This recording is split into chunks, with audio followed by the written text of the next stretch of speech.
अस्सलाम वालेकुम नाज़रीन मोहतरम, मैं फारूक हूं और आप मेरा फेसबुक और यूट्यूब चैनल उमर स्पीक्स देख रहे हैं। नाज़रीन मोहतरम, आज कुछ ही देर पहले इफ्तारी के बाद जिस तरह हालात यकसर तौर पर बदले हैं, जो खबरें आई हैं, जो फैसले आए हैं, उनसे अब दो बातें बिल्कुल क्लियर हो चुकी हैं। पहली बात कि जनाब कल का दिन 14 अप्रैल का दिन इस मौजूदा हुकूमत के लिए आसान नहीं होने वाला, बड़ी मुश्किल होने वाली है। कल इनको बड़े सवालात होंगे जिनके जवाब नहीं दे सकते और कल कोई बड़ा इनके खिलाफ हुक्म भी आ सकता है। इसके साथ साथ दूसरी बड़ी बात कि जनाब ये लड़ाई सख्त से सख्त तरीन मरहले में दाखिल हो चुकी है, क्योंकि कुछ ही देर पहले हुकूमत ने एक और एक्शन लिया है मौजूदा चीफ जस्टिस के खिलाफ, उमर अता बंदयाल के खिलाफ। उनको फारिग करने, उनको नौकरी से निकालने के लिए, उनकी छुट्टी करवाने के लिए एक नया गेम प्लान किया जा रहा है। साथ ही साथ सुप्रीम कोर्ट की जानिब से भी ईंट का जवाब पत्थर से दिया जा रहा है। उनको भी अंदाजा है कि जनाब हुकूमत क्या करने वाली है, इसीलिए वो जो 8 रुकनी बेंच था जिसने आज समाअत की और तकरीबन 7 दिन के लिए वो समाअत मुलतवी की गई, उसका आज रिटन हुक्मनामा भी जारी किया गया है और उस हुक्मनामे में जो बातें की गई हैं वो अब इस हुकूमत से बर्दाश्त नहीं होने वाली। उसके बाद जनाब एक और खबर मैं आपको दे दूं कि पंजाब और खैबर पख्तूनख्वा के अंदर इंतखाबात के लिए 21 अरब रुपए की फराहमी का बिल अब कौमी असम्बली में भी मुस्तरद कर दिया। इससे पहले कौमी कायमा कमेटी ने कहा था कि जनाब हम 1 रुपया भी नहीं आपको देंगे। उसके बाद अब कौमी असम्बली ने भी अब कसर पूरी की, उनका कोई पैसा नहीं है, भाग जाओ। अब कल इन चीज के जवाब इन्हें देना पड़ेंगे सुप्रीम कोर्ट के सामने और चीफ जस्टिस के सामने। बात यहीं तक नहीं रुकती। एक और खबर सुनिए जनाब, कौमी असम्बली के अंदर वो चीफ जस्टिस ने 8 रुकनी बेंच बनाया था, उसको तहलील करने के लिए करारदाद पास हो चुकी है। अंदाजा करें इफ्तारी से पहले तमाम खबरें नहीं थी। अब जो खबरें मौसूल हो रही हैं वो ऐसी हैं कि जनाब अब हालात आगे अच्छे नहीं होने वाले और मामलात ऐसे हैं कि जो मौजूदा चीफ जस्टिस हैं उनकी मुद्दत मुलाजमत में कमी पर भी गौर शुरू कर दिया गया। कोई ऐसा कानून बनाने की बात की जा रही है जो एक ही बार नाफिजुल अमल होगा और उस कानून के तहत ये चीफ जस्टिस की छुट्टी कराना चाहते हैं। यानी कि एक दफा कानून बना और उसके तहत ये जो चीफ जस्टिस मौजूदा हैं इनकी मुद्दत मुलाजमत में कमी करेंगे, उनको फारिग करेंगे, उसके बाद वो कानून खत्म हो जाएगा। यानी कि जिस तरह ये कानून को जाते हैं, आइन को चाहते हैं, दस्तूर को चाहते हैं, तोड़ मरोड़ के अपने हक में इस्तेमाल करेंगे और उसी तरह उसको मोल्ड कर लेंगे। हालात वैसे नहीं होने वाले। और इसमें सबसे पहले मैं आपको बता दूं कि ये चीफ जस्टिस के खिलाफ कैसे मुद्दत मुलाजमत को कम करने की मामला कर रहे हैं इस बारे में। और खबर यह कि जनाब कि अब जराये का कहना है कि चीफ जस्टिस की मुद्दत मुलाजमत में कमी का कानून एक बार के लिए पास किया जाएगा। और इस मामले में इससे कबल शहबाज शरीफ की सरबराही में पीडीएम की हुकूमत ने चीफ जस्टिस ऑफ पाकिस्तान के तनहा अज खुद नोटिस लेने के इख्तियार को कानूनी तौर पर खत्म करने का एक ट्राई किया था और जिस पर अमल दरामद रोकने के लिए आज सुप्रीम कोर्ट ने अहकाम जारी किए हैं। वो जो मैंने पहले बात आपको की थी कि ईंट का जवाब पत्थर से दिया जा रहा है वो भी आपको बताऊंगा, लेकिन इससे पहले आपको बातें क्लियर कर दूं कि जो कानून साजी करना जा रहे हैं चीफ जस्टिस को जल्दी फारिग करने के लिए, उसके लिए असेंबली के अंदर आपको 2/3 अक्सरियत चाहिए होती है, क्योंकि ये बिल है, कानून है पाकिस्तान के अंदर के 60 साल की उम्र में जब कोई शख्स पहुंचता है तो उसके बाद उसके रिटायरमेंट का काम शुरू हो जाता है, उसको रिटायर किया जाता है। लेकिन क्या ये इस बिल को चेंज करना चाहते हैं, इस कानून को चेंज करना चाहते हैं, तो उसके लिए ये असेंबली जितने लोग मौजूद हैं, अरकान मौजूद है, वो काफी होंगे। ये आसान नहीं है इसके लिए।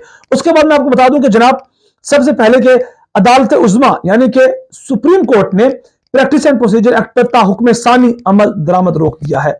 यानी कि अभी वो कानून बना नहीं है लेकिन उस पर अमल दरामद रोक दिया गया है, क्योंकि कहा गया कि खतरा है कि ये कुछ भी कर सकते हैं, इनसे कोई भी उम्मीद की जा सकती है। सुप्रीम कोर्ट में supreme court practice and procedure act के खिलाफ दरख्वास्तों पर समाअत हुई, जिसके बाद यह हुक्मनामा जारी किया गया और हुक्मनामे में कहा गया कि supreme court practice and procedure act के खिलाफ 3 दरख्वास्तें समाअत के लिए मुकर्रर की गई और हुक्मनामे के मुताबिक supreme court practice and procedure act के खिलाफ दरख्वास्तों पर समाअत 2 मई को होगी। तब तक ये कोई भी इस बिल पर अमल दरामद नहीं कर सकते। इवन के सदर पाकिस्तान भी अगर इसको पास कर देते हैं तो फिर भी उस पर अमल दरामद नहीं किया जाएगा। हुक्म इब्तदाई का इजरा नाकाबिल इख्तिलाफी खतरे से बचने के लिए जरूरी है और सदर मुल्कत एक्ट पर दस्तखत करें या ना करें, दोनों सूरतों में यह ताहुक्म सानी नाफिजुल अमल नहीं होगा। इस सारे मामले में कहा गया कि अदालत अदलिया और खसूसी तौर पर सुप्रीम कोर्ट की इदारा जाती आजादी के लिए मुतफक्किर है। इस जमन में मुफाद आमा और बुनियादी इंसानी हकूक के लिए अदालत की मुदाखलत दरकार है। सियासी जमातें चाहें तो अपने वकला के जरिए फरीक बन सकती हैं। इस सारे मामले में आपको बता दूं कि सुप्रीम कोर्ट ने आज क्लियर कर दिया है कि ये इख्तियार सुप्रीम कोर्ट के पास है कि वो सुप्रीम कोर्ट से मुतल्लिक जो कोई प्रोसीजर बनाना है, कोई नया कानून बनाना है, तो उसका इख्तियार सिर्फ सुप्रीम कोर्ट के पास है। इसमें पार्लियामेंट कोई दखल अंदाजी नहीं कर सकती, मुदाखलत नहीं कर सकती। और इस सारे मामले में मैं आपको बता दूं कि हुक्मनामे में मजीद कहा गया है, ये हुक्मनामा बहुत ज्यादा इंटरेस्टिंग है, जो बातें की गई है वो मैं आपसे शेयर कर रहा हूं। और उसमें कहा गया कि जिसके हुक्मनामे में कहा गया है कि जिसके पास कानून रेगुलेट करने की ताकत हो वो इसको तबाह करने की भी ताकत रखता है। मौजूदा केस में अदलिया की आजादी की तबाही का खदशा है। क्या मुकर्रना के पास सुप्रीम कोर्ट के कवानीन में रद्द-ओ-बदल का इख्तियार है? वाज़ेह होना जरूरी है कि पार्लियामेंट आर्टिकल 191 में इख्तियारात में रद्द-ओ-बदल का इख्तियार रखती है या नहीं। अदालत की प्रैक्टिस और प्रोसीजर में रद्द-ओ-बदल ख्वाह कितनी ही जरूरी हो, अदलिया की आजादी को जरूर मुतासिर करती है। मुजर्जा बिल या एक्ट आइन के मुताबिक होना चाहिए। ये जो बातें मैंने आपको बताई, जो इस हुक्मनामे में कही गई हैं, वो क्लियर कर देती हैं कि जनाब ये ऐसे नहीं होगा जैसे ये चाहते हैं कि जनाब जो लिखा पास कर दिया और नाफिज कर दिया चीफ जस्टिस के ऊपर, सुप्रीम कोर्ट के ऊपर, ऐसा नहीं होगा। ये आप अदलिया को, अदालत को बाउंड कर रहे हैं, सीज कर रहे हैं, तो ये चीजें ऐसी नहीं चलेगी। हुक्मनामे में कहा गया कि आम हालात में सुप्रीम कोर्ट से फैसलों या एक्शन पर हुक्म इम्तनाई जारी करती है। आमतौर पर कानून पर हुक्म इम्तनाई नहीं दिया जाता। मौजूदा केस के हकायक और असरात मामूली नहीं है। बादी नजर में एक्ट सुप्रीम कोर्ट के इख्तियारात में बराह रास्त मुदाखलत है, यानी कि उन्होंने क्लियर कर दिया कि आप डायरेक्ट मुदाखलत कर रहे हैं इस सारे मामले के अंदर, और अदलिया की आजादी में बराह रास्त मुदाखलत की इजाजत हम नहीं दे सकते। एहतियात के तौर पर अदालत को यह हुक्म जारी करना पड़ा है। और इस सारे मामले के अंदर मैं आपको एक और खबर दे दूं कि वो जो कौमी असम्बली चीफ जस्टिस के नोटिस से मुतालिक 8 रुकनी बेंच को तहलील करने की जो करारदाद है, उसके बारे में क्या चीजें आई। और इस सारे मामले में आपको बता दूं कि जनाब करारदाद में कहा गया कि यह पार्लियामेंट आइन साज इदारा है। आइन साज पार्लियामेंट का अख्तियार है, यह सुप्रीम कोर्ट की मुदाखलत को तशवीश की नजर से देखता है।